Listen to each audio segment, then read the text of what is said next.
Case. So இந்த முண்டி சாமியா case அந்த பாலுமணின்றதெல்லாம்.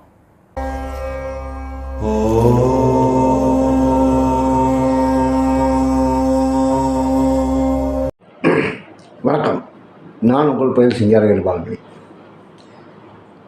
மீண்டும் ஒரு காணொளி. இந்த காணொலியில் வித்தியாசமாக ஒரு பூ இருக்குதுன்னு பார்க்குறீங்களா?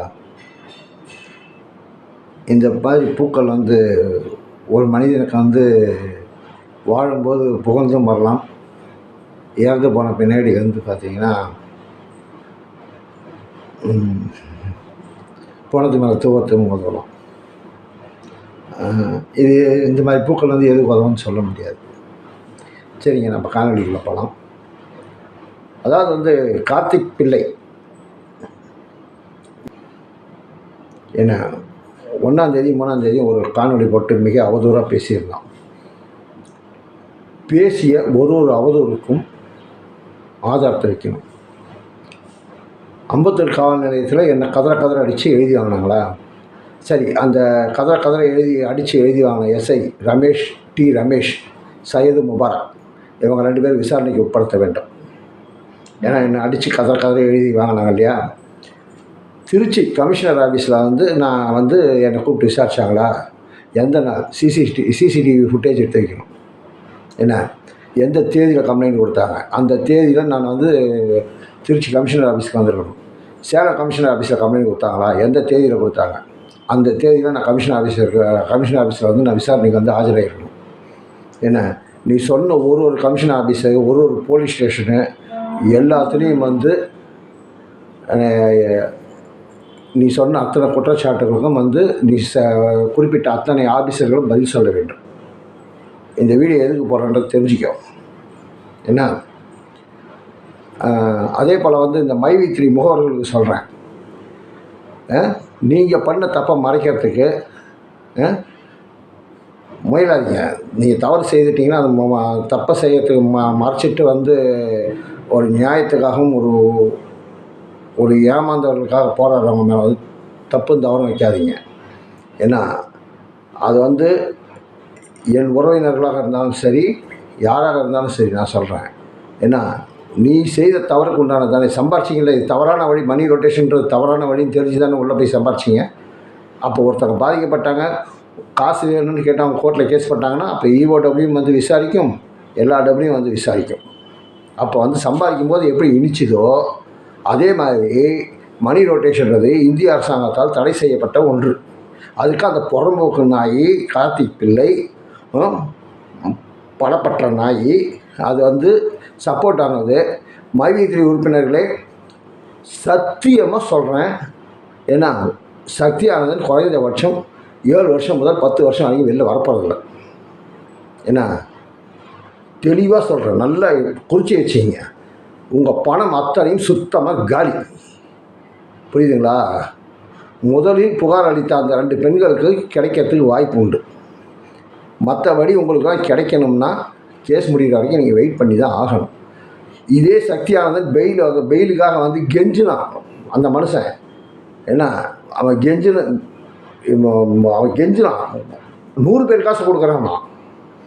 ஏன்னா இந்த கார்த்திக் பிள்ளை பொய் பேசிக்கிட்டு உங்களெல்லாம் திசை திருப்பிக்கிட்டு, இதெல்லாம் சத்தியமாக உண்மை, என் குடும்பத்து மேலே சத்தியமாக சொல்கிறேன், இதெல்லாம் நடக்கும். சக்தியானந்தன் வெளில வர போகிறதில்ல, பணம் கிடைக்க போகிறதில்ல. இந்த முகவர்கள் ஒருத்தர் கீழே ஒருத்தர் தான் சேர்ந்து ஆகணும்னு போது உங்கள் பேரை குறிப்பிட்டு தான் ஆவாங்க. உங்களுக்கு EOWலேருந்து சம்மன் வரத்தான் செய்யும். நீ போய் பதில் சொல்லி தான் ஆகணும். அவங்க என்ன கேள்வி கேட்குறாங்களோ அதுக்கு பதில் சொல்லி தான் ஆகணும். வழக்குன்னு ஒன்று தொடர்த்த பின்னாடி கொண்டு போய் நம்ம கொடுக்கறது யார் மேலே தப்பு? ஒரு குடும்பத்துக்குள்ளே கொண்டு வரக்கூடாது இந்த பிரச்சனை. அந்த ஒருத்தவங்க கௌரவமாக சொன்னிட்டானா அந்த கடைசியாக அந்த சத்தியத்தை கடைப்பிடிச்சான். பெத்த அப்பனுக்கு 15 லட்சம், கூட பிறந்த தம்பிங்களுக்கு 15 லட்சம், 45 லட்ச ரூபாய் கொடுத்துட்டு 1 கோடி ரூபா சொத்து அவங்கன்னு நினச்சா அதை தடுத்து நிறுத்துறது தப்பா? அதை தடுத்து நிறுத்துறதுக்கு இவ்வளோ வன்மம் எல்லாம் கூட சேர்ந்துக்கிட்டு அந்த சொர்ணத்தின் கணவனுக்கு அந்த சொரிநாய் வாயில் வருதுங்களா, அவனை கேட்குறேன், என்னோடய புறம்புக்கு நாய் ஆம்பளையாக இருந்தால் ஏன்டா ஒரு பொம்பளை விட்டுட்டு ஓட போகிறா? அது என்கிட்டயாடா ஓடி வந்தா அவங்க அப்பா அம்மா என்ன மயிருடா என்கிட்ட வந்து கொண்டாந்து விட்டானுங்க, கெஞ்சிடானுங்க. கெஞ்சி என் பொண்ணு எங்கன்னா போச்சுன்னா எதனா ஆகிடும், ஐயோ உங்ககிட்ட இருந்தால் தான் பாதுகாப்பு, உங்கள் பொண்ணு உங்ககிட்ட வருதுன்னு உங்கள் மாமியார் தாண்டி வந்து வாயில் வருதா கெட்ட வார்த்தையா? மற்ற எல்லாத்தையும் ஆதாரம் வச்சுருக்கா புறம்போக்கு சொறி நாயை. ஒரு ஆம்பளையா லட்சமாக சம்பாரிச்சு போட்டீங்கன்னா எந்த பொம்பளை வீட்டை விட்டு வெளில போவா? புறம்போக்கு நாயை. உன் குடும்ப விஷயத்தில் பேசக்கூடாது அமைதியாக இருந்தேன். இன்னைக்கு பேசுகிற அளவுக்கு கொண்டாந்து விட்டீங்க. டே கார்த்திக் பிள்ளை, இன்னும் 3 நாள், நீ நாளைக்கு சாயந்தரம் நீ ஜெயிலுக்கு போய்ட்டு விடா. கண்டிப்பாக நீ நாளைக்கு சாயந்தரம் ஜெயிலுக்கு போகிறே இல்லையான்றதை மட்டும் பார். உனக்கு அடித்து சொல்கிறேன்,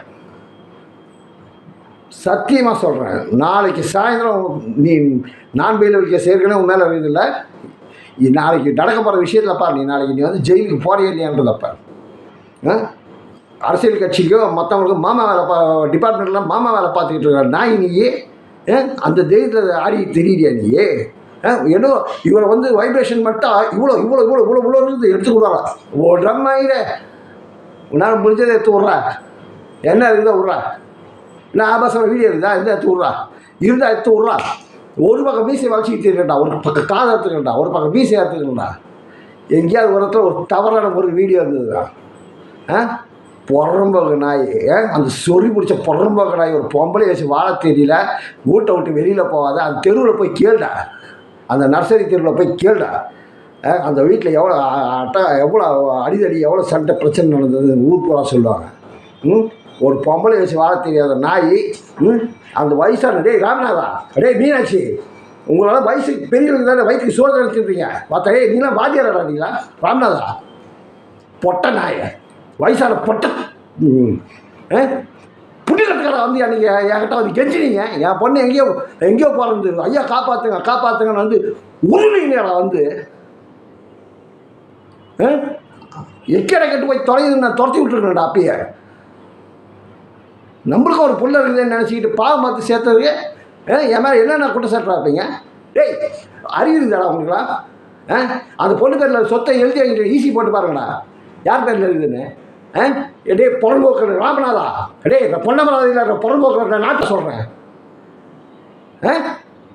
உன் பேரன் பேரில் போட்ட காசு எவன்டா எடுக்க முடியும்? அந்த போய் 18 வயசு ஆகிறதுக்கு முன்னே எவன்டா எடுக்க முடியும்? எப்படா நடந்துருந்தேன்? உன் பிள்ளை கட்டுற நகைலாம் போய் லாக்கரில் இருக்குது, அதில் போய் பாரு. ஏதாவது குறைஞ்சதுன்னா உன் பிள்ளைக்கு போய் கேளு. இன்னும் 2 லட்சம் நான் தேடிட்டாமே. மருமகாரன் அந்த ஐசிஐசி நம்பர் ஹேக் பண்ணி வச்சுக்கிட்டு அதோட பாஸ்வேர்டு தெரிஞ்சுருப்பா, காசு தெரிஞ்சுக்கிறான்னு அந்த பொண்ணு ஐசிஐசி பேங்க்லேருந்து எடுத்து கனரா பேங்கில் போடுது. கனரா பேங்கில் அந்த ஊருக்காரனுங்க வந்து கூட சேர்ந்துக்கிட்டு உன் மருமகன் கூட சேர்ந்துக்கிட்டு அவனுக்கெல்லாம் இது பண்ணிவிட்டு அந்த பொண்ணு வந்து புடுக்கிறதுக்கு எல்லாம் பண்ணிக்கிட்டு அந்த பொண்ணு பாலியல் பலாத்காரம் பண்ணாங்க, தெரியுமா அவனுக்கு?